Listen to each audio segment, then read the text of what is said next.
এক মহিলা মারা গেল।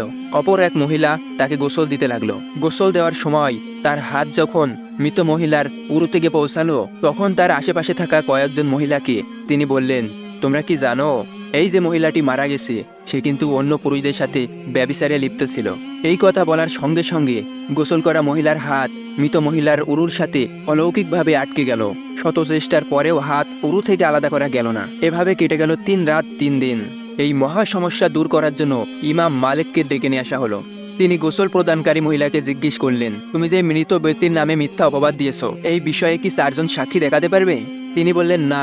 ইমাম মালিক বললেন, এই কুরআনুল কারিমের বিধান অনুযায়ী মৃত ব্যক্তিকে মিথ্যা অপবাদ দেওয়ার কারণে এই গোসল প্রদানকারী মহিলাকে 80টি বেতের বাড়ি দেওয়া হোক, তাকে 80টি বেতের আঘাত করা হোক। এই কথা বলার সঙ্গে সঙ্গে মৃত মহিলার উরু থেকে তার হাত সরে গেল।